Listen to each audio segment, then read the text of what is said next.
Yep. We're going to come on strong, prove them wrong another week. It's all about that mindset, man. If you don't have that mindset right, you ain't going to have your grind right either. And today, this conversation is going to be dope. A couple weeks ago, we had basketball. Now we about to break into a little baseball. And then we just going to talk life, man. Sometimes people don't understand the grind of an athlete, the grind it takes to go from the minors to the majors.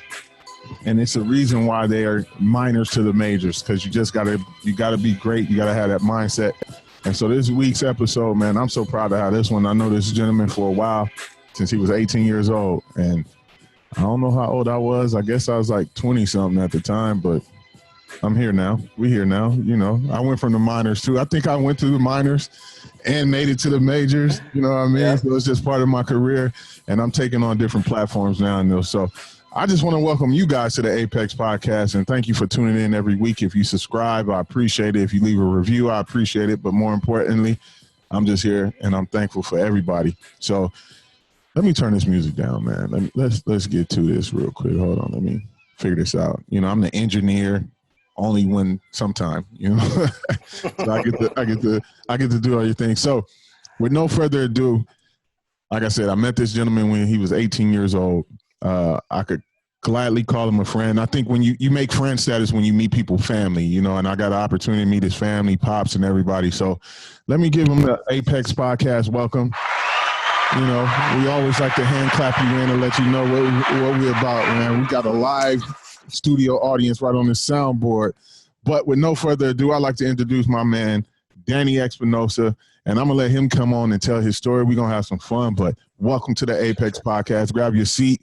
If you're driving, hold your seat. But other than that, don't crash. We appreciate you coming back next week. Yo, Danny, what's good, big dog? Chill, man. Just in Orange County right now and just hanging out with the family. Just hanging out, man. Just enjoying and family time. I've never had family time like this, so I'm enjoying it. Hey, I feel you on that. I ain't never had family time like this either. So I was like, man, did it feel weird to you? Yeah, it was weird, man. Like not having a season this year for where I'm playing out of the country, like being able to stay home, like talk about an adjustment. I always heard about guys retiring, and that was the thing. I didn't retire. Like this was forced. Like we were gonna play, we were shut down. You know, this was just completely weird to just be home and like be at my house for this long and to be with my kids and my wife. I mean, just a complete change for me. Man, how did it feel? Like, you know, like you said, you was ready to prepare. I know you. So I know you was ready to go rock and roll. And the way that I know you're ready is when the beard is intact. Like I know that when that beard is ready, that means it's ball time, you know? So for everybody that's listening and haven't watched or plan to watch, Danny has a huge beard, and it's been like a staple of spring training. Like yeah. He would come to spring training with this huge beard, and everybody be like, "Bro, how do you have a barber when you're bald head?" And he's like, "Yo, I gotta get my beard right." And so, 100%. Hey, so what's the concept behind the beard? Like, what was that? You know, having the beard. What was that reason? Well, you know, I went to a private school and we had to shave. And if you had any facial hair, they'd make you dry shave at school with no shaving cream or anything. So I always was used to just shaving. And then one off season, one of the guys I was working out with, I think it was Mike Moustakis, said, "Dude, why don't you just grow your beard out? Just try it. Just grow your beard." I was like, I don't want to do it. And he said, "No, just do it." I said, "Screw it, I'm gonna do it. I'm gonna just grow it out." And grew out, and it's just this big, puffy, unmaintained. I didn't know how to grow a beard, you know. It's just like didn't know to go get lined up with my beard, just this puffy mess. And just slowly, and then I think that first time I grew it, I went to you, and that's when I still had hair. So you were cutting my hair, and I was like, "Yo, I need this. Like, can you shape this? Like, can you do something with this thing?" And then once you shaped it, I was like, "All right, I can work with it. I can keep this." Yeah, and it's funny because that's what it became. You start just getting a baldy just with rocking this big old long beard. Now, for the people that don't know who you are, I'm gonna give a little backstory. You know, so I met Danny. He was playing at Long Beach State. Ironically, the name is called the Dirtbags. and around the world, people are like, is that a real team? I just literally had somebody, my daughter's boyfriend was like, bro, Long Beach State baseball team is called the Dirtbags. And I was like, yeah. He was like, yo, that's hella hard. He was like, that name made me want to go to that school just because of the name. And I was like, yeah. I said, it's a hard name, but until you wear that jersey somewhere else that don't know what it is, and they're like, this dude is a dirtbag. Yeah. 100%. Bro. 100%. So, I always feel like people don't get their roses when they deserve them, or, just people don't acknowledge the fact how other people help them. So before we go any further, I just want to put it out there. Anytime you've ever seen me post a picture from a Major League Baseball stadium, anytime you ever see me talk about in an interview a guy by the name of Danny who has helped me get into the Major League clubhouses the way I've been able to get in there, this is this gentleman right here. This is Danny. This is the guy who at 18 years old came in. I started cutting his hair in the barbershop, and he said, you know what, bro? I'm going to look out for you when I make it. And I was like, yeah, whatever. And then here it is. We still friends. We still boys. I just was able to jump on his podcast last couple of weeks ago called Connecting by the Seams. So for you guys that don't know, baseball have seams. So I'm sure that's but so Danny, what was that like, man? I know you went to Santa Margarita? I went to Mater Dei when I was in high school, right? And then yeah. I went to Mater Dei and then went to Long Beach State, and that's where I met you when I was young, freshman year, something like that. And then I just, my path was 3 years in college, got drafted by the Washington Nationals in the third round in 2008, and made it to the big leagues in 2010. There's long, I can't say that it was a long road in the minor leagues because I had a quicker path to the big leagues with having success in the minors, but I'll definitely tell my story about the ups and downs of going through it. For sure. I'll let everybody know. Yeah, bro. So, just in that journey, like I was going to ask you, how long does it typically take a player to go from the minors to the majors? Because it seemed like in baseball, you either get drafted out of high school, correct, or you go the college route. And for me, I was never really a baseball fan until I actually met you. Because then I started, then it was a personal connection to somebody. I could say, okay, that's my boy. I could follow him. And then people used to be like, bro, what team do you like in baseball? I'm like, the Nats. And they're like, how? Right. You're from LA. I'm like, bro, y'all wouldn't even understand. It's a personal thing. So, like, how long is that typical route for a player to go from? I would say the typical route for a high school kid is probably 5 years. That puts you at about 23 years old getting into the big leagues. I would say that's roughly the age that you would do. And then out of college, you get drafted as a junior, which is your draft eligible year. It's usually, I would say it's probably 2.5, 3 full seasons of playing. So if I got drafted in 2008, a full season would be 9, and then 2010, and which when I was called up, and then most people are 2011 would be 3 full seasons, I would say, typically. It's changed. I think back in the day, it could be real quick. I mean, there was kids coming up at 18 years old and they make the jump from A ball to the big leagues. And for everybody that doesn't know, you have rookie ball, low A, high A, double A, triple A. It's not like the NBA and the D League, right? It's not like there's just one minor league system to go through. Like, you're 18, you're going to sit in A ball probably all year. 19, you move up to high A. If you're crushing it, they'll move you to maybe, double A at the end of that year. But, I mean, most of your guys, your phenoms, your Mike Trout. I think Mike was drafted in 2010. Or when was he drafted? 2009. He was drafted in 2009 out of high school. I believe was in the big leagues in 11, maybe for a stint. Or I think he made it. But that's the rare case. Him, a Ken Griffey Jr. You're talking about, once in a lifetime players that make a jump in a year and a half. Alex Rodriguez, a year and a half in the minors. These guys are, the best players that have ever played the game. So, but I would say the average out of high school is 5 years easy, and college would be 3. Wow. So it's a journey for real. It's a long haul. Yeah, and and the thing that people don't understand is that they think the second you're drafted, you're making money. Well, I can tell you, unless you get a big signing bonus with in the first three, 4 rounds, you get good money, life changing, good money. But if you're not a high round pick, when you're an A ball, your monthly salaries. I mean, monthly salary means you're playing 29 of the 30 days in the season. Jeez.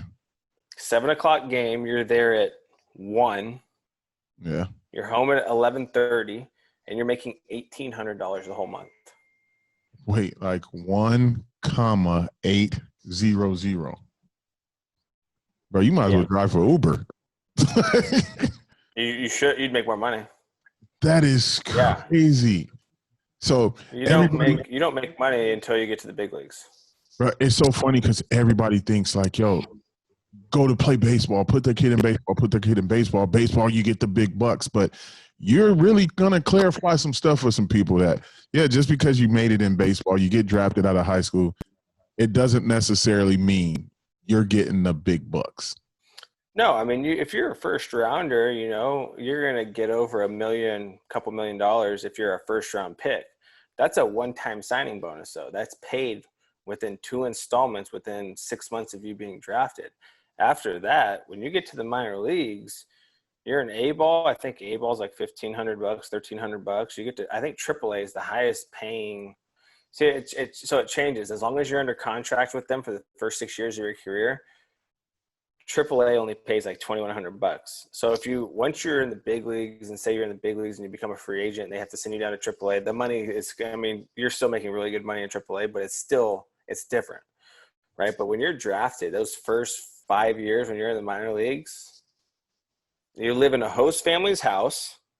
Okay, so you're living out in West Virginia at a host family's house in their basement or their extra room, and they're just, they're big fans and supporters, and God bless their heart for giving you a space to live because you couldn't afford a room, right? If you wanted, or you're an A ball and you have 5 guys living in a 2-bedroom apartment. Wow.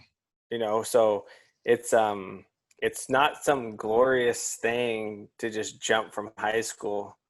I think people think you go to high school to the big leagues, or you go to high school, you sign for a lot of money, and you just keep making money even in the minor leagues. Now, minor leagues is, they want to talk about guys that work for 6 months all day and make less than $10,000. Man, I'm glad I'm a barber, bro. I'm going to just be putting it out there. Like, I'm glad I learned how to cut hair.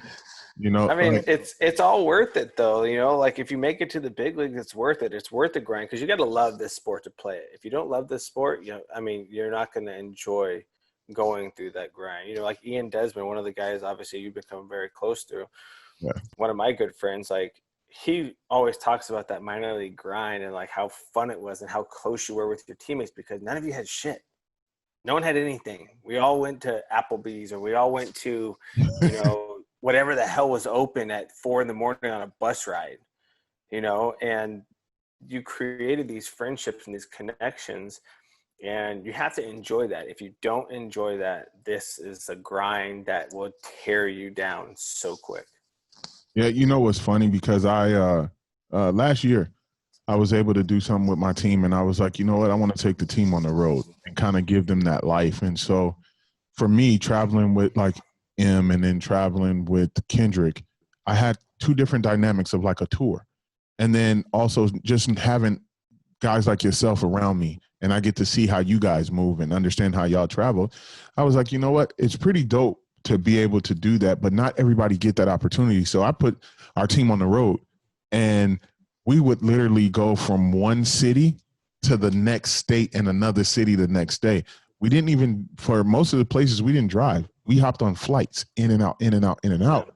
And people were like, man, how did y'all do that? Like, and I said, it was more so for the experience so that they can see it. I did it before, but I wanted to show them, and I wanted to share that experience with them. And so I get where you're coming from. Like, it definitely made our grind and our bond closer as a unit because we were all on that road together, sleeping in the Airbnbs and doing all of that. And it just I felt like it just made us super close. because those are moments you don't get back, and you get to grow together. So speaking of players, you had a stint with the Angels, right? Yeah, I played half a year with them. You played half the year with the Angels, and then you also played with the Nats. That's who you was drafted by. Yes. So in those two teams, you played with two dynamic players. Yeah. That one, Bryce Harper, and then the new guy, Mike Trout. What is the mindset do you feel that made those guys that dynamic in baseball, to where they both came in with this label of like they're those guys? What was it that you seen being close to them that made them so great? Well, I think they, first of all, go about things completely different. Different athletes, different mindsets. Bryce is more intense in my mind. But Mike's intense, but God, everybody, as great as Bryce is, Mike does everything easy. Like everything is so easy. He runs easy. He throws easy. He hits easy. It's like I'd never seen. Like I got to play with Bryce. I played with him in his MVP year in 2015. It was unbelievable. I mean, he couldn't strike out. He didn't swing at a ball this far off the plate. It was unreal. And he had a MVP year, but Mike's got what, like four MVPs or three MVPs in 7 years. And so Mike's like what he does day in and day out with a smile, like it's like the only way I can explain it with Mike is like it's like playing with like on the field with a video game. it's crazy. Like he's a generational player though. You get one of those, you get, even as great as Bryce is, as great as Mookie Betts are, as great as they are saying Tatis is going to be throughout his career, now that he's in San Diego, Mike Trout does everything so fluid, so easy. It's unbelievable. But they still had a road, the pressures on Bryce were different than they were on Trout too, because, Bryce was on the cover, I think Sports Illustrated, like 10 years old. Right.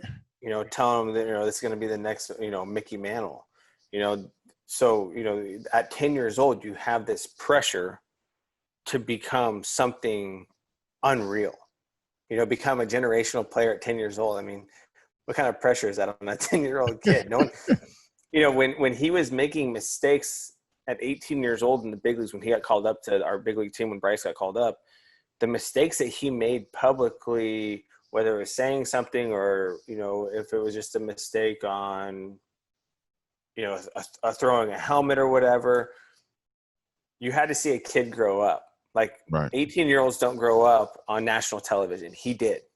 With millions. With the pressure of the world on his shoulders that I bet you most of the people wanted him to fail.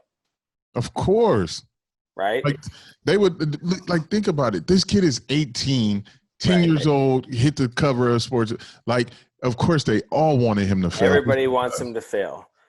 So he's got all this pressure that's put on him at 18 years old to be in the big leagues, to have to go out there and not just be there, but perform, and expect to be performing at an all-star level the second he gets to the big leagues. Right. So the pressures were completely different. But I was very fortunate to play with both of them, both unbelievable players, Hall of Fame. By the end of their careers, obviously they're going to be Hall of Fame ball players.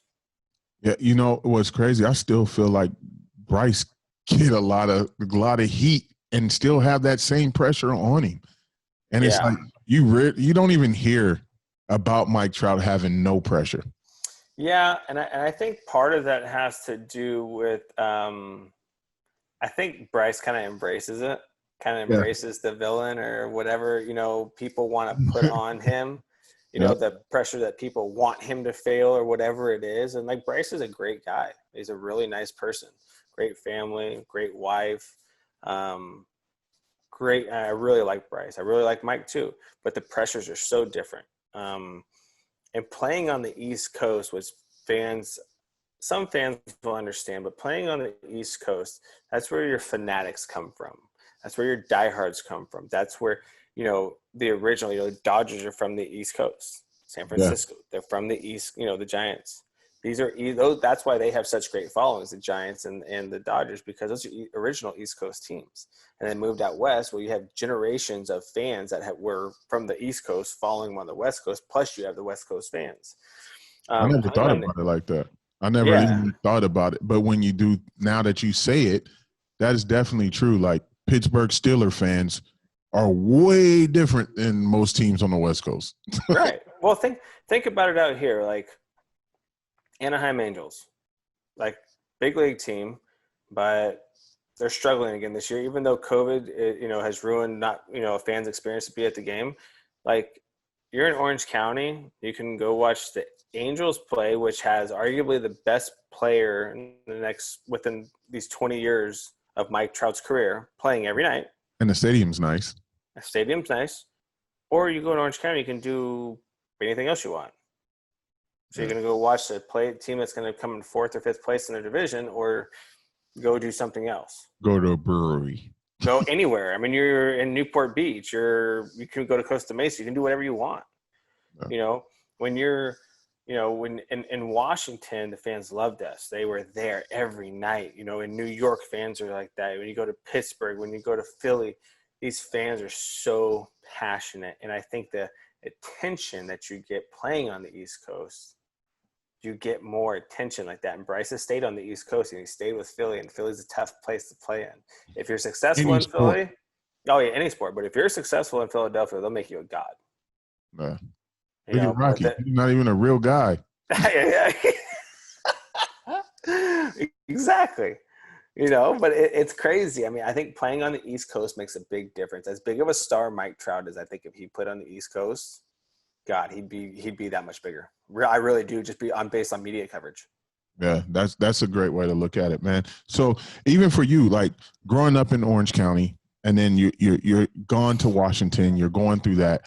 And then you come back home and play a stint with the Angels. How was that? Did you feel any pressure coming back home and knowing that you always were going to have friends and families, from not even just from performance level, but like you were more accessible back home than you were in Washington? How was that for you? I have such a great core group of friends. They never were like that with me or asking for tickets. And they never did that. They were, always there to support me, get their own tickets. Like I never felt that. I think for me, it was more so the fact that I didn't want to be playing at home. I enjoyed leaving. I enjoyed leaving and going to Florida to have a spring training in Florida. And that was my mind, clicked in my mindset. All right, it's time to go. Training's over, off season's over.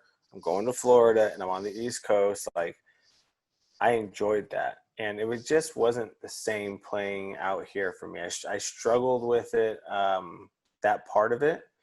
But it was something that I let consume me a little too much at that point in my career. I'd been around for too long that shouldn't have bothered me. But I didn't dislike playing for Anaheim. I liked the owner, and the GM is a great person. I met some great guys on that team. It just wasn't the right fit for me, not the right place for me. I enjoy playing on the East Coast. Yeah, you like the big show. Because really that's when I think of baseball, I think of that as the big show. Right. You think Boston, you think Yankees, yeah. You think East Coast. That's what everyone thinks of. If you're going to play on the West Coast, if you're playing for the Dodgers, okay, different. They got 50,000 every night. Sick. Awesome. They win a game. I Love LA comes on. It's unbelievable. I love hearing, even when we lose a game, that song would come on. I'm like, God, it's so sick. The whole city's behind them. This is awesome. You know what I mean? Yeah. San Francisco was like that when they were winning their championships. Unbelievable fans. Great place to play, even as a visitor. But, the East Coast is like that kind of everywhere you go, except for Miami. I think that Dodger Stadium was actually the first stadium that you called me up to. I think it was Dodger Stadium or San Diego. One of those. It was San Diego, and it was. I think they were back to back. Yeah, and you was like, bro, you'll drive to San Diego? I was like, shit, I'm on my way. The rims is spinning already. I think it was one of them too. But it's just to be I consider myself one of your friends, and 100%. I consider you a friend. yeah, and because I've seen this journey through 18, and I knew how down to earth you were because your pops was hella cool. You know what I mean? Like when I met your pops, I'm like, yo, I see where Danny get it from. But one thing that shocked me was your dad told me one day, like, have Danny talked to you about, the cowboy in it? And I'm like, cowboy? Like, nah. I would have never thought you as a cowboy, bro. Never. No, I mean yeah, I love growing up in Orange County and living in Long Beach and stuff. But my family's from the country.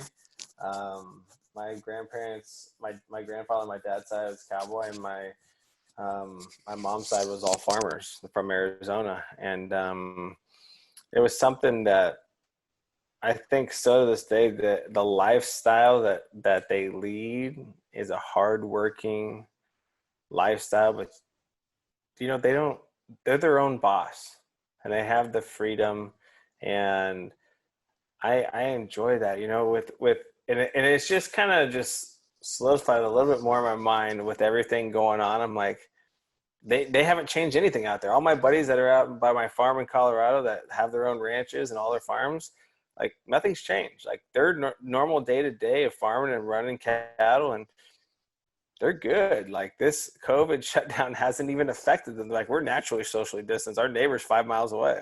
Right. Like, you know what I mean?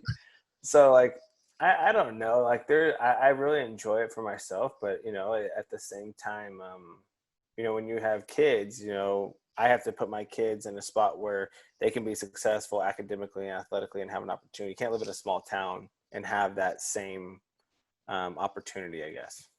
Yeah, nah, I get that. That's part of the reason why I moved from California to Texas. Yeah.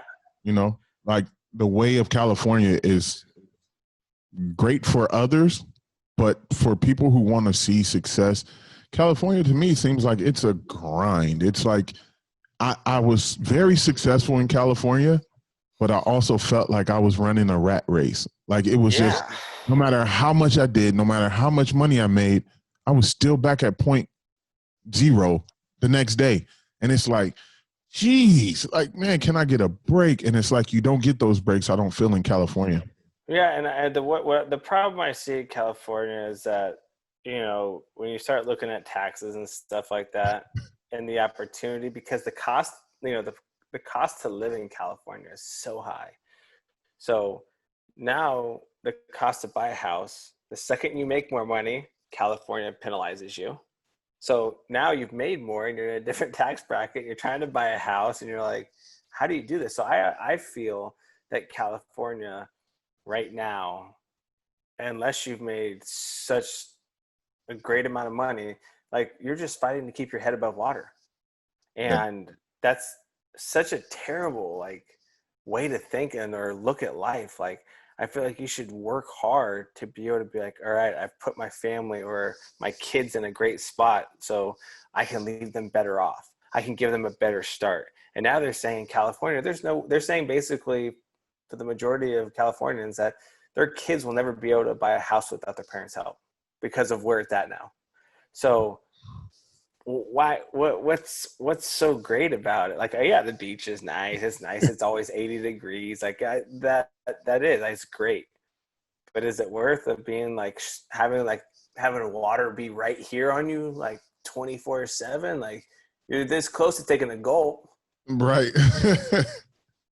Or you can go somewhere else and thrive and do exactly what you're doing, make the same money, make more, and take off. And only be ankle deep in water. Right. And not bottom lip deep. Right. Yeah. And that's so true. And we're both California kids. Like I'm still California through and through, but in Texas, I have adapted to the way of living in Texas and I enjoy it, man. It's so peaceful and so common. And I see the difference with my son and him being just able to go out and hang out, play basketball, not really worry about the environment around him as much anymore. But what was the first, when you got that first big contract check, what was the first thing you bought? That was silly. Like you probably bought something that was like sentimental, but what was that one ridiculous thing you got where you was like, this is some like, oh, well. So I've never bought something crazy, and I think it's just because of how I grew up and who my mom and dad were. So I signed in the third round. I got a really nice signing bonus, and I went out and bought a Cadillac. Remember that black Cadillac CTS I used to I have? think it's sweet. Yeah, but I couldn't convince myself to buy a new one, so I bought a pre-owned one. I couldn't, because I was like, man, like I need to make it first. Like I need to make it and like make some money to have a little bit of like I need more security in order to do that. And I went and looked at a Mercedes, and I was like, I can't spend that money. Like this would be so irresponsible. I was like, this would be so bad. And so actually I would say the first thing I really kind of like was stoked on buying was after my rookie year. I was like, all right, I got to give myself like something. I had a pretty good year. I set the new home run record for rookie for the Washington Nationals. And I was like, I got to give myself something. Like, so I went and bought a all black diamond pinky ring. And I was stoked. I was like, no one wears pinky rings anymore. I'm going to bring fucking pinky rings back. Like, these are sick. And so, yeah, so I went and bought myself a black diamond pinky ring. I still have it. I wear it all the time. And it always reminds me of why I bought it, because it was like my gift to myself for like having a successful year. But since that, man, nothing crazy. I like jewelry. I like chain. I like chains. I wear my chain every day. Got your little piece. I got a piece on. Yeah. You know what I mean? Yeah. I have pretty. Yeah, I always keep a St. Christopher with me. But these are chains I never take off. These are my everyday chains that are just with me 24/7. But I don't know. Probably the biggest splurge was probably my wife's wedding ring. And it wasn't even for you. It wasn't for me. Yeah, so that was probably my biggest. But yeah, I'm pretty try to keep things under control. I'm trying to look down the road. I want to look down the road, and I want to. It's kind of one of those things that's in my mind. I guess would kind of go a little off track, but I guess my biggest splurge would be to invest it, because I want to leave my kids better off than what I was left. And I was left well. My family took care of me, but it's always a goal of mine to give my kids a better life than what I had. And so ever since I was young and I thought I had it, and I got my signing bonus, like I had this image in my head, and I didn't get to play in the big leagues as long as I got to play 8 years, which is great. I think the average big league career is 3 years. Really? Yeah, the average big league career is like only 3 years. Wow. And so getting to play 8, I was very, very happy and fortunate. And I'm still playing. I'm just playing out of the country now. But I had this goal in my mind that I wanted to build an empire. I wanted to leave a legacy for my kids, whether it was my name or a family connection or something. And so I think one day, and as morbid as it sounds, when I die, that will be the biggest thing I ever bought or did, was to leave something for my family to say, look what our grandpa or dad did. That would be the biggest thing for me. Yeah, that's awesome. And you know how some people say money make you more of what you already are. And I think money has made you more humble, like even more than what you were coming into it. Like I can honestly say, since I met you, you've been the same. If I needed something, I could reach out to you. If I could just talk to you, whatever, and I could just check up on you. And you're the same guy that I met when you were 18. Bro, I remember in the barbershop, y'all coach was an asshole, by the way. I don't even know his name, never met the guy. But I remember at Long Beach State, you brought the whole baseball team in. Everybody was getting a haircut by me. And I think it might have been a pitcher. He got his haircut, and he wanted the Long Beach State symbol in the back of his head or the number. It was Zach Barger. Bruh, I did the graphic in his head. The coach told him, you're either going to cut that shit out your head or you're not going to play. And I was like, you are a dickhead, bro. Like, he had to go back like that afternoon and get it shaved off. I remember. I was like, wow. That's when I knew, man, y'all going to be hated for whatever you do. Yeah, it's the program, the way they ran, the way that when I was there, the way they used to run it was no facial hair, no nothing. It was very old school, clean cut. And that was I think there's good to that. It can be a little strict at times, but I think, He was yeah, pissed. yeah, he wasn't happy. Honestly, like my coach kicked me out of practice multiple times, kicked the other guys out of practice multiple times. It's just how he was, and we knew it. And there was a hard-nosed style of baseball. Um, and as much as you hate it going through it, and I say this about a lot of stuff, whether it was like going to private high school. I went to a private Catholic high school growing up.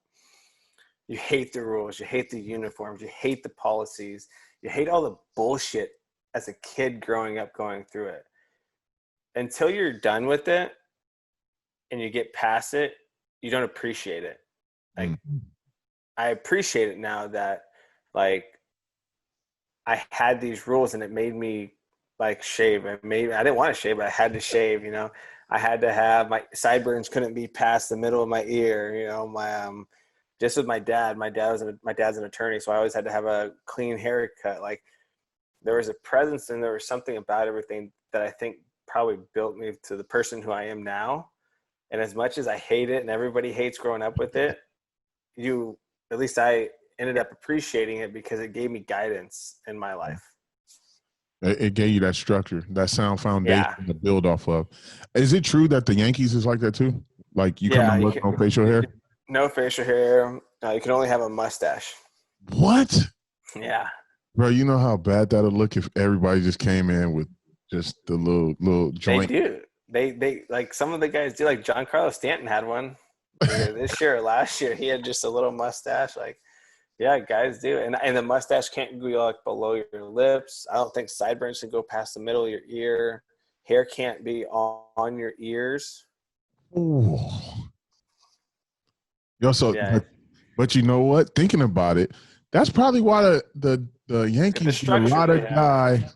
They get a lot of guys to be models in their career or TV analysts and stuff like that. If you notice, like those guys are more prone to be something other than just your typical analyst or things like that. Like look at A-Rod, man. A lot of it. Look at the teams that they build. Look at the structure from when they're in the minor leagues, the guys that they build and the way that they structure them from a young age. They have to answer to people, right? They have responsibilities to show up to the park and to play. You can't have facial hair. You can't have, and as stupid as those rules are, it gives these guys structure and they have to answer to someone above them, right? We didn't just give you $4 million to be a jackass. You still have you have rules with us. And I think there's something to it because look at the amount of championships they've won. Look at the players that they get, and then look out when they're done with their careers. Look how many of them get signed to do stuff post-career because of the professionalism that comes with being a Yankee. Yeah, they learn how to be businessmen. Yep. And I think sometimes in sports, and correct me if I'm wrong, people lose that sense. They think because we made it in the big leagues or we made it in whatever sport and we're at the top of our game, that this is still not your job. And it really is. It's your professional job. It is. It is your job, and the higher and higher you get up, actually. And once you make it to the big leagues, it's more of a job than it ever was in your life. That's when politics start really playing into stuff. Not politics within our country, but just politics within baseball. Right. About why is this guy here? Why is this guy not here? There's money with this guy. There's money with that. We don't have to pay this guy. Like there's different crap, right? And so it's true. I mean, it's a different game, and it is a job. And I never like to look at it that way, but you're a role model, and I will say, and I'm sure people if baseball people were listening would bash me for saying this, but I really don't like all the bullshit going on in baseball right now with bat flipping and showing people up and doing that. That's not how I was brought up in the game. I remember the first time I ever pimped a home run. Matt Stairs, who I had all the respect for in the world, who played in the big leagues for like 20 years. I pimped a home. I didn't even pimp it hard. I mean, compared to what these kids are doing now, throwing bats into the stands and shit, I think I watched it. You know what I mean? Like, I think I watched my home run for a second. And I hit the home run. It gave us the lead in the big game. And, like, right when I sat on the bench, he was like, He's like, I love it. Love the home run. Gave us a lead. He's like, don't ever fucking do that again. But that's the generation I came up in. Like, I hate to see, because some guys forget that they're role models to these kids. Yeah. And then you go turn a Little League World Series on and they're pimping shit off another 12-year-old. Like, that's not what I want to see. Yeah, you just want to see good sportsmanship. That's what we teach growing up. Right. That's what I come from, the same era playing sports that you did. We were taught to shake hands. We were taught to do all the proper things inside of sportsmanship. And so I get it where you're coming from. It's taunting. I just at a different point, just a different way. And right. And it's so funny because a pitcher wants to strike someone out, or guy wants to hit a home run, and then when it happens to them on the flip, they get pissed. And I'm like, well, if you're gonna do it, it's got to go both ways. And most of the guys don't want it to go both ways. When they get struck out and a pitcher's yelling at them and showing them up, they hate it. Right. But if the night before they hit a home run and pimped it and flipped the bat and threw it in the goddamn dugout or everything else, it's like, oh, that's okay. It's just a home run. Okay, well, it's just a strikeout. You just shoved it up your ass. So, you know what I mean? Like, it's like either wear it or don't do it. How about you just don't do it? Right. Because you know what? I don't care where you're at in life, what profession it is. We've all been at the top when everything's going good. And you can say whatever you want, do whatever you want, show whoever you want up. We've all been at the bottom where that's happened to us and someone's burying you. Mm-hmm. And so my thought is like when I hit a home run or something like that, I don't have anything for the most part personal against someone like that. Like, I hit a home run off them, whatever. Like, I was always taught, when you do something great, act like you've done it before. Hell yeah. Don't act like it's your first time. Don't act like it's your last time. Act like you've done it before. Be professional. Right. So that's the way I was raised. You know what's crazy? And I take that approach in my career. Like, when people are like, oh, man, I'm like, man, do people brag about working at Walmart? Like, that's their job. Like, I'm just doing my job. Like, I'm not, and some people will glorify and drop names like yourself or drop Bryce. And I've been able to cut Bryce hair. I cut that mohawk that he was notorious for. You know what I mean? But at the end of the day, you don't see all of that on my social media, because at the end of the day, I value the relationship more so than valuing the fact that I could cut this guy's hair and use him to boost me through other people's eyes. Like, man, I'm just out here to do my job, and I'm blessed that he chose me to trust me to come in. And I think I got a lot of jobs like that, and I think a lot of people trusted you off of that with me, because they're like, yo, Danny's guy is professional.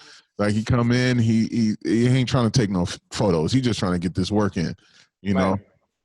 And that's just real, man. I totally understand that. It's like, just do your job and have fun doing your job.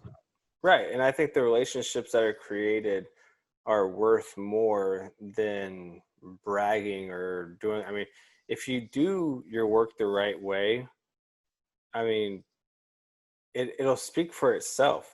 Like, relationships will naturally, like, the richest of the rich typically don't brag. They don't have to. But the ones without shit are the ones that typically are flashing the world in front of you, and you're like, oh, okay, like, great. Well, like, that's not the truth. You're like, cool, bro. Well, yeah, like, that's cool. Like, whatever. But, like, the most successful people are, and that was the one thing I could say when I go back to, like, Mike Trout, right? You talked about Mike Trout earlier.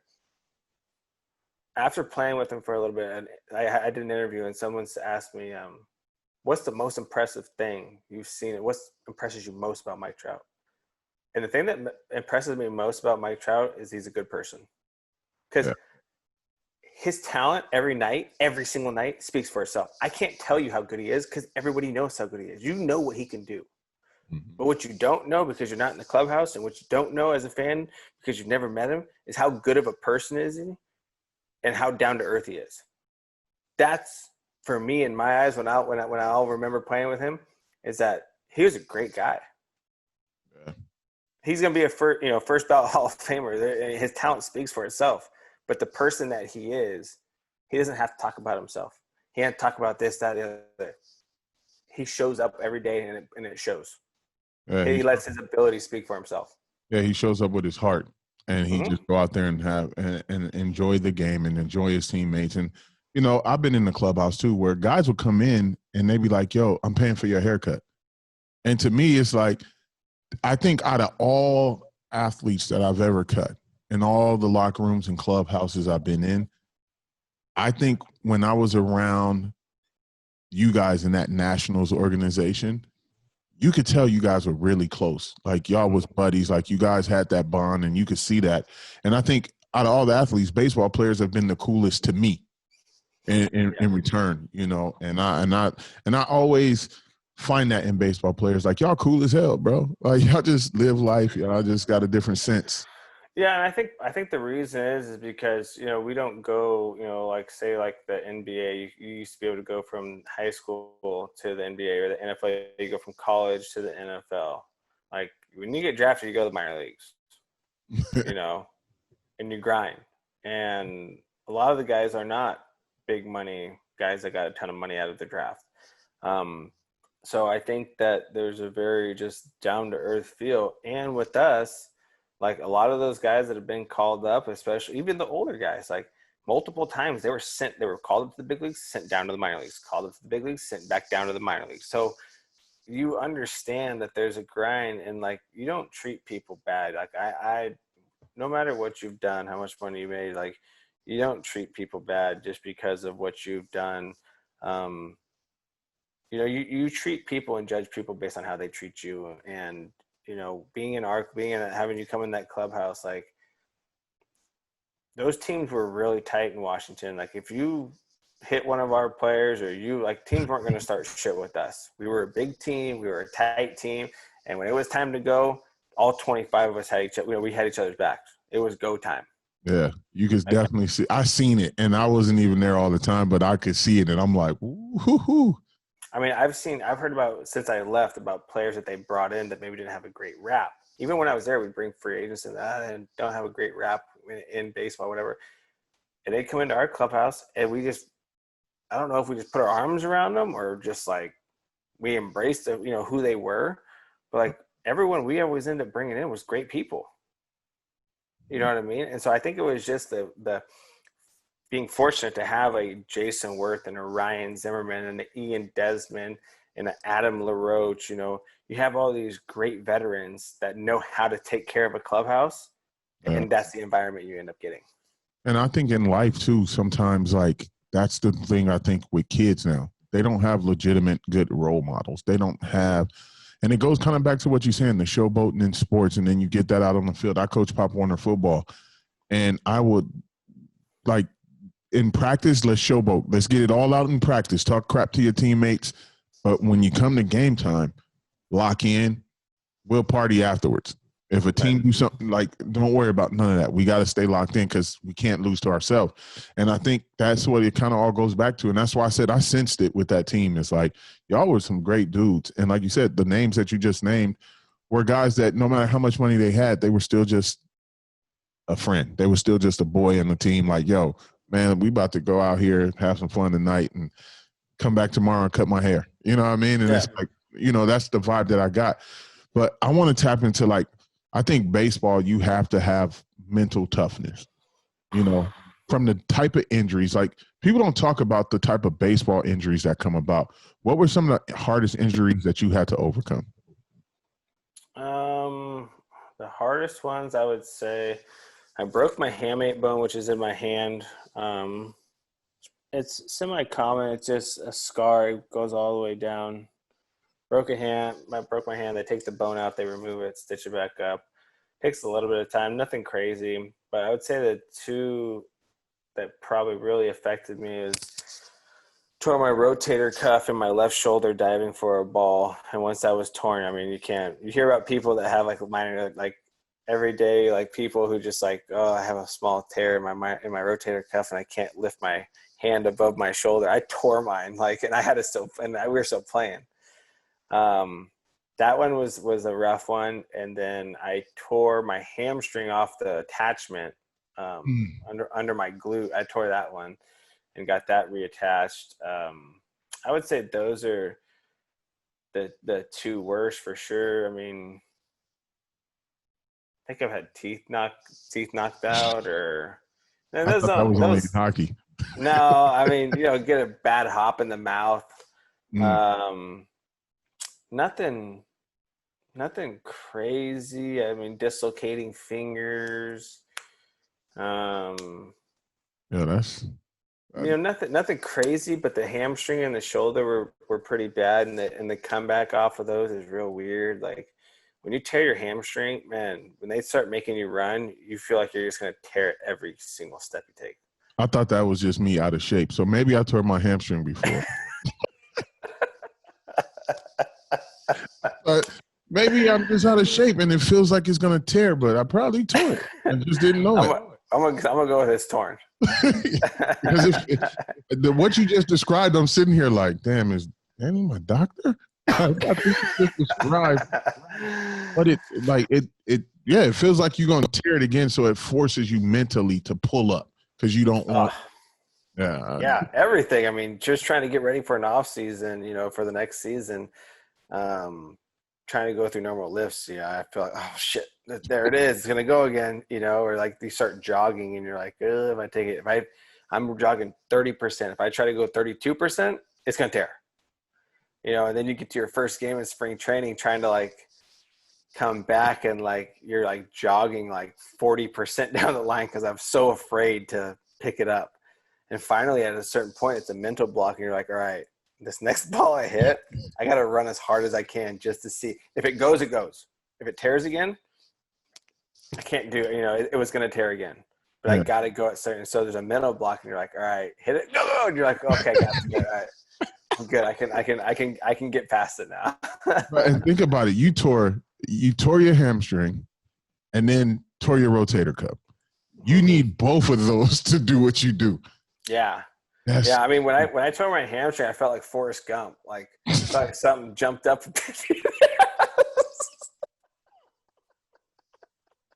Right. I just imagine Forrest Gump running when his legs was like wide and he's trying to just. Yeah, dude. I mean, it like I remember it happened. Dude, it felt like something shot me right in the ass. I didn't know what to do. Like just like stiff leg. Oh shit! Like just want to lay down, dude. It's the worst feeling. Did you you reached back, and grabbed it, and tried to catch it falling? Oh yeah, I tried to catch it. It's like falling off. You're trying to catch a hamstring from going any further. Yeah, it's a bad feeling, bro. That's funny. I tore my hamstring, Danny. Thanks for clearing that up. I'm not worried anymore. I'm not out of shape. It's just, I tore it. Yeah.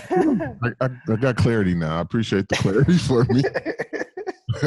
Now, bro, what is that? Because I don't think people have had moments like this. In my world, I've had these type of moments where I'm about to walk out on stage and then all of a sudden the curtains open up and it's like 5,000 people standing there, and I'm like, oh shit, they came to see me.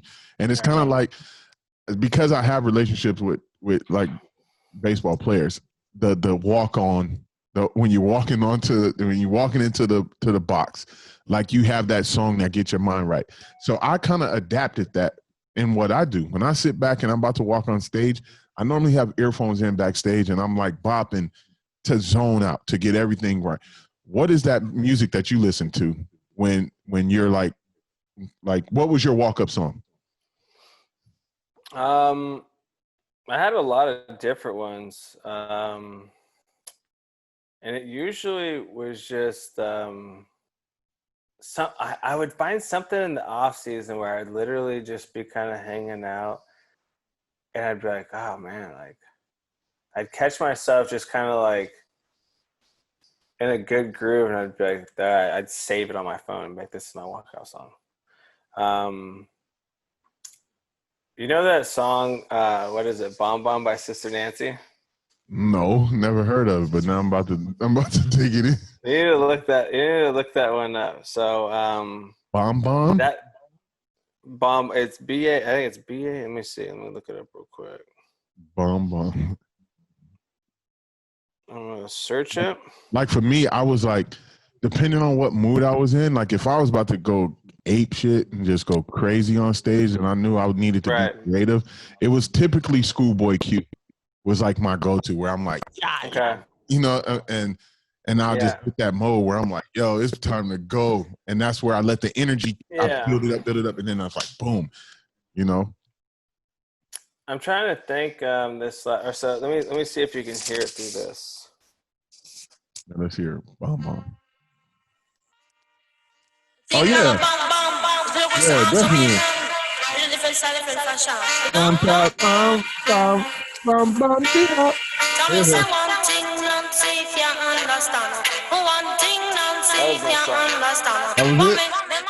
Yeah. I love that song. It just kind of got me like, I don't know, man. It just got me in a good spot. I love walking out to that song, but I don't think I ever did anything like too fast paced. I always wanted something that was like I could kind of bop with, I think you texted me oh before about Kendrick, a Kendrick song. yeah, yeah. I had a Kendrick song, and then who was that one that I was on the podcast all my life? Little J Rock. Yeah, J Rock song. Yeah, That J song Rock. I love. Yeah, I don't know. Like, there's a story to that song. Like, I like that song. That was just one of those songs that was just like, okay, like this is Shout out I'm to in a J good Rock. spot. J Yeah, Rock is a J very Rock. cool individual, man. Yeah, I like his music a lot. Man, that was one of my first songs. And then when I play in Mexico, I always just do Spanish music just because I'm like, you know why I do the Spanish music when I'm in Mexico? Because the fans love it and they sing it and they dance it. And I feel like, oh, there's just this great like vibe when I'm going up to hit. It's like a quinceañera. Yeah, dude, it is. It's unbelievable. And everyone's singing and dancing in the stands. And I'm like, oh, this is great. So I just, that vibe, that feeling, because there were songs that guys would play for certain at bats where they strictly did it because the entire crowd in Washington, D.C. would sing it. Like, it was sick. Like, they'd walk up and the whole crowd would sing it. And then, like, it just gave you the chills. And it always seemed to be, like, in the 8th or 9th inning in a big spot of the game. And then we'd come through. And I was like, man, it has something to do with the whole vibe and the crowd and everyone's behind you. And it's like, that's kind of what I always looked for, was something that people could vibe with so where I could feel it, like, getting me in the right spot. Yeah, I tell people all the time, either in life you're going to be a thermostat or you're going to be a thermometer. One's going to read the temperature, one's going to read it and change it. And I think that's what you just described right there, being able to change the environment for when you were time to go up to bat. It was like, yo, I need this environment rocking because y'all gonna make me feel good. And I know even if I just hit a single, that was the best damn single y'all seen this night. You know what I mean? Right, exactly. How is that playing in Mexico, man? Because the only thing I ever hear about Mexico, I had a chance to chill out with John Rocker one time. You talking about nuts. Holy hell, that dude is nuts. And boy, and then I found out Eastbound and Down was made after John Rocker. The whole Kenny Power thing. So now when I think of baseball in Mexico, I think about Kenny Powers. So how is that for you, bro? Like chilling down in Mexico? So it's different. You know, the biggest change down there is the velocity. They don't have the velocity pitching wise that the United States has. But that league has gotten a lot better because of the direction that Major League Baseball has gone, that they have kind of changed and everything has gone young. Everybody's young in the game right now. So a lot of the players that are my age, you know, 30, 33, 34, 35 are going down there to play because they still have a lot of years left in them. Mm-hmm. But they can't get deals in the United States or, you know, whatever it is. And so they go down there. And so you have a lot of ex-big leaguers that have 4, 5, 6 years in the big leagues that are playing down there. That's dope. The thing I like about playing down there, I would say is the environment is always fun. It's awesome. It's a great environment, but they play an old school style of baseball. You can run the catchers over. You can take out the guy at second base. That's good baseball. You can play baseball without feeling handcuffed at any point of the game. And, you know, if feelings are hurt and they hit somebody, and it's a fight. Like I like baseball like that because you allow the players to govern each other, right? If something's up, Okay, you know when a situation is coming, someone's going to get hit, someone's going to charge them out, it's going to happen. Like, that's part of the game. Just like hockey, like, that's part of the game. Let it happen. Hey, I like, to me, that's baseball right there.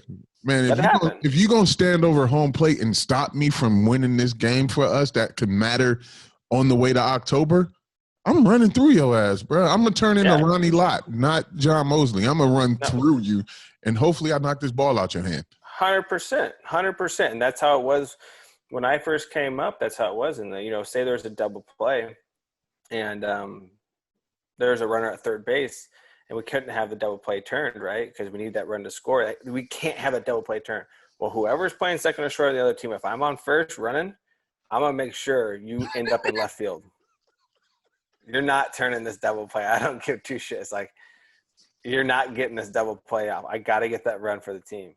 And it came back on me. I got taken out hard sometimes. I've been hit plenty of times, but that was the game. That's how it was played. Oh, hey, that, like you said, but see, you had that mentality. You got that old school mentality. Like, think about rest in peace, Kobe Bryant, when he was transitioning from the older Michael Jordan Pistons style type of basketball to the new, let's run and gun. It was like you went from Clydesdales till you went to like just Greyhounds. Right? It was like you didn't have those big brute type of basketball players. Think about it. The league don't even really have big centers no more. These guys is 7'3" shooting 3-pointers. Like, it's not your standard just low guys, sitting down at the bottom, and just tossing the ball into Shaq and letting him crush everybody on the way to the rim. It's a different game, and that's what baseball's done too. It's everything has changed. It's a different style now. Yeah, and it's so crazy to see it, but I wish they would let baseball come back to that. If you had got a call back to come back and play, would you take it, or would you stay down in Mexico just because that style of baseball is more comfortable for you? No, obviously I want to be in the United States, but with where baseball at and the style it's changed. I played in the States last year and didn't really have an opportunity to go back to the States this year. And so I went to Mexico with the opportunity to possibly go to Japan or Korea this year.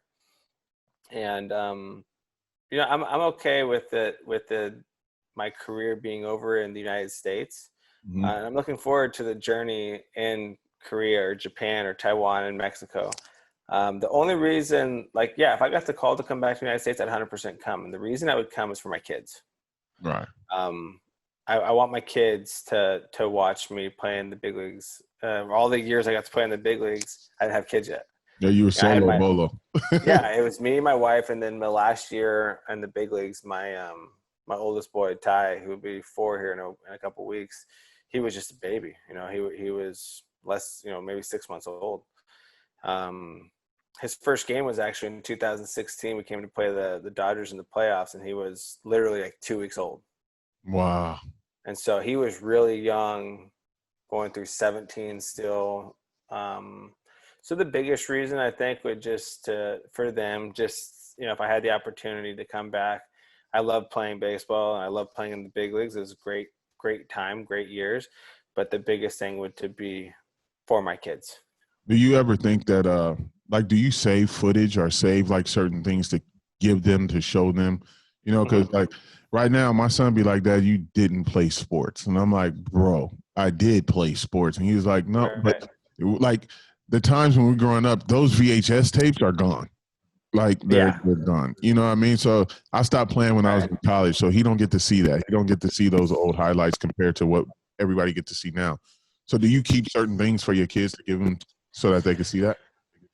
Yeah, so we have a lot of stuff from newspaper clippings to things that people have sent me. I have a big, nice collection of my own cards, more of the one-off stuff that I can give to them when they get older and understand it. My older boy, he'll be 4, he understands that I played in the big leagues for a long time and I still play, so he still loves it.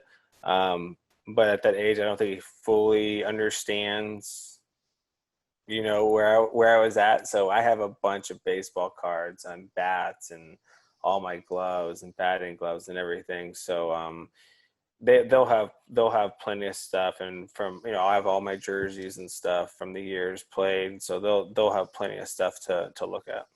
But my son probably think I'm Al Bundy.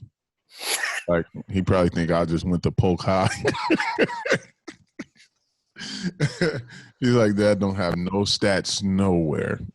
Well, what's funny is that like a buddy of mine who I played the big leagues for a long time, his dad was a great big league ball player. His son calls me and texts me for advice. I'm like, dude, walk into your dad's room right now and ask, why are you asking me? You know what I mean? But I'm like, your dad was an unbelievable ball player, played the big leagues for 17 years. Like, go ask him. He's right next to you. And then, but I see it now because my son, like, if he wants to hit or play catch, if my buddies come over, he wants to play catch and hit with them. Or if mom's here, he wants mom to pitch to him. And he's like, Dad, you be the catcher. And I'm like, what the hell? I'm chopped liver over here. Like, you know what I mean? So like because they're your kids, Yeah. you don't know shit because of your kids. Yeah, I told you I'm Al Bundy to him, bro. I'm pretty sure that's what he thinks. Like that, you trash.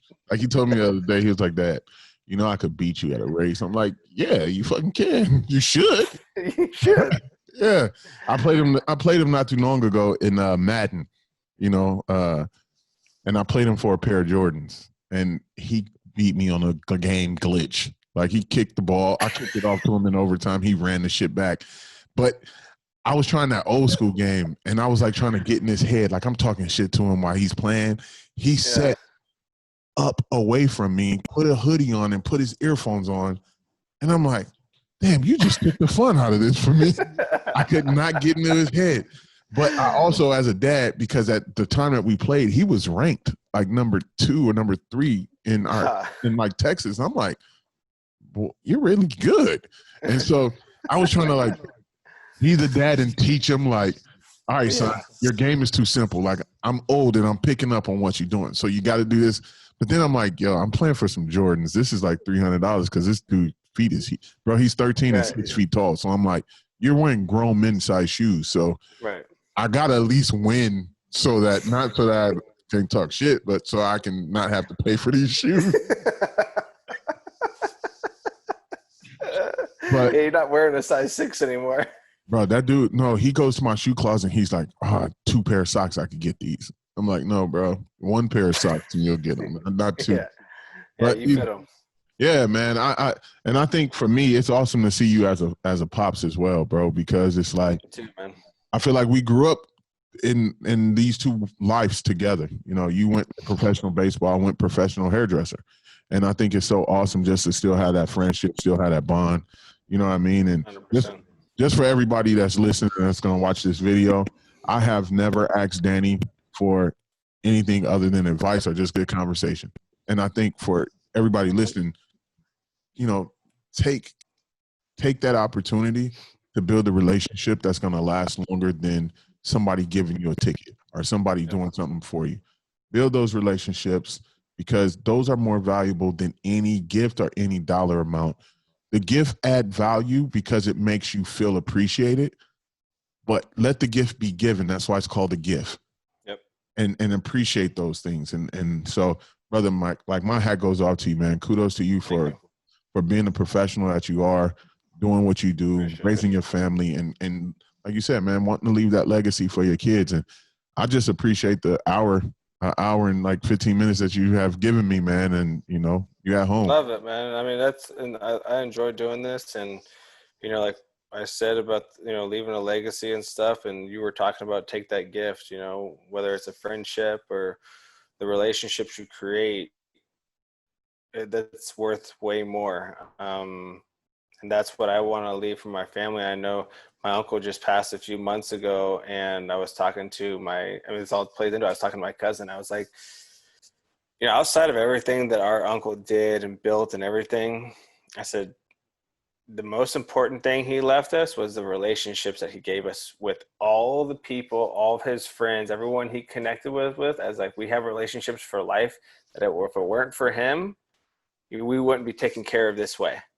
Right. We wouldn't have this if it weren't for him being the good person that he was and the stuff that he created and connected with, it wouldn't be there. So like you're saying, like, Yeah, the monetary stuff, like it's cool. Like, oh yeah, he gave me this, he gave me that. But the connections of life are truthfully what's most valuable. And to watch you go from growing up, being in Long Beach and us hanging out at a young age, and to go into a barber shop and be like, oh, who cuts your hair normally?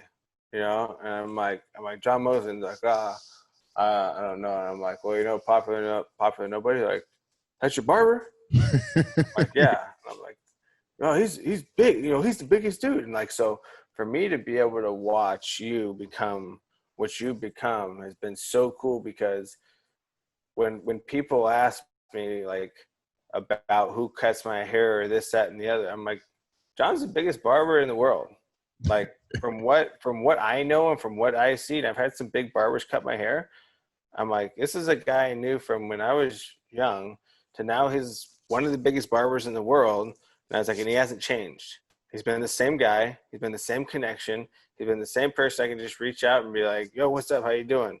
Like, you've never changed. You've never done anything different. And I appreciate that as a friend. As a friend, that's an unbelievable thing. And don't ever, for the people that are watching, don't let success change you, because it happens to a lot of people. And the best people I know are the guys that have stayed the same through and through, through the ups and downs. Yeah. I was going to ask you for some words of advice to everybody, but you just did it right there. That's how we, boom. I ain't even got to see, look at that. I didn't even have to ask for that. He just did it. It's crazy, man. Like, there's so many things in life that a lot of us take for granted and we don't listen to, and we don't take advice. And, I'm guilty of it. Not having to take advice or anything else, but we'll all be guilty of it. But take it, learn, listen, grow. I think that's a big thing, is grow. We're all afraid of growth because we don't know what growth is. Is it going to be good or bad for us? Right. And take it, and I don't know, cherish all your friendships, relationships, family. That'll be the biggest reward in the end.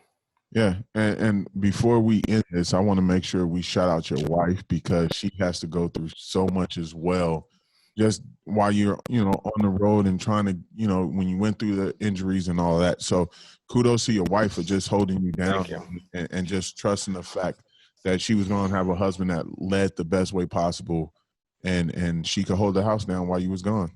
No, I appreciate that. My wife has been huge for me, and that is actually the reason I married her. She's been able to take care of our kids, and she's done everything for us, being able to keep our household together. But the reason I married her was in 2013, when I got hurt and I was sent to AAA. I got sent down, part of my journey. My wife went to AAA with me. You'd see so many people that were in young relationships. We were in a young relationship. That would have taken off or gone home or not stayed by that person's side. And my wife went through the struggle with me, back to the minor leagues, and stayed by my side. And at that point, after that year, after being injured and everything, and having to go through that, I was like, if she can go through this and dealing with, I was a head case that year, where I was done. Baseball, I was so done. I was so in left field. I was done. And that was the person who kept me straight, kept me grinding, go to the park, have fun, who was my support outside of my family. My wife was always there. And I appreciate you giving her a shout out, because she's a huge reason for me having success and keeping me my head straight. Yeah, definitely, bro. You have to, because every successful man definitely has a stronger woman on the side and around, And so for me, like, my wife has been part of this journey with me, and watching it grow, and then just seeing how we're growing the company and building a brand together, and just all of that. We go to leadership trainings together, and like, and not just leadership trainings to be better, entrepreneurs, but to be better for each other, man. So Yep. I understand the value of that. And, sometimes we take it for granted. We might not give them the recognition that they need for all the things that they have to put up with and all the bullshit that we put them through. But definitely always want to make sure every time I get in the interview, I shout my wife out. And so anybody that's to the podcast, I want to make sure I shout their wife out too, because I want them to know you're part of this story, you're part of this journey, and we couldn't do what we do without y'all. 100%. I'm sure you understand that with your wife being there, all the stuff that you've gone through and building the brand that you built. I mean, without it, probably, wouldn't be where you're at and who you are. So, you always be the person, but without that support and having them there and continuing, sometimes honestly, they give you the push to go. Yeah. Or they put you in your seat when you think you're going to go. Yeah. Yeah. I 100% agree. 100%. I mean, it's I guess you're 100% right. We all have that person behind us, our wives behind us that are a big factor of our lives. Well, Danny, man, I appreciate your time, big dog. Thank you. Thanks for having me, man. I really enjoyed this. Man, yeah, it's been, just casual conversation between two buddies that just been around each other for so long, and it was just that perfect timing to have it, bro. So I appreciate your time. Tell your wife I'm sorry for taking you away on Thursday. She's probably happy. I was probably gone for an hour and a half. She's probably like, yeah, keep them. Keep them. Yeah. She gonna 30 more minutes.